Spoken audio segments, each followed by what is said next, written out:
जिगर में हो अगर गर्मी दही खा, अगर आंतों में खुश्की हो तो घी खा। दमे में ये ग़िज़ा बेशक है अच्छी, खटाई छोड़ खा दरिया की मच्छी। ज़्यादा अगर दिमागी है तेरा काम, तो खा ले शहद के हमराह बादाम। जहाँ तक काम चलता हो ग़िज़ा से, वहाँ तक चाहिए बचना दवा से। जो दुखता हो गला नज़ले के मारे, तो कर नमकीन पानी के गरारे। अगर हो दर्द से दांतों के बेकल, तो उंगली से मसोड़ों पर नमक मल।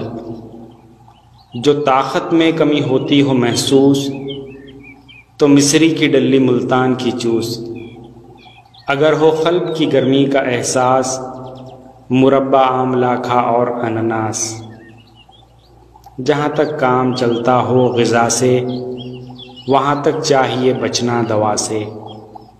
अगर तुझको लगे जाड़े में सर्दी, तो इस्तेमाल कर अंडे की जर्दी। जिगर के बल पे है इंसान जीता, अगर ज़ोफ़े जिगर है खा पपीता। अगर खूं कम बने बलगम ज़्यादा, तो खा गाजर चने शलगम ज़्यादा। जहाँ तक काम चलता हो ग़िज़ा से, वहाँ तक चाहिए बचना दवा से। अगर महसूस हो मैदे में गिरानी, तो पी ले सौंफ या अदरक का पानी।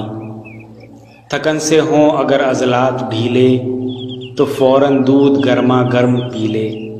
जहाँ तक काम चलता हो ग़िज़ा से, वहाँ तक चाहिए बचना दवा से। जो बदहज़मी में तू चाहे इफ़ाक़ा, तो दो एक वक्त का कर ले तू फ़ाक़ा।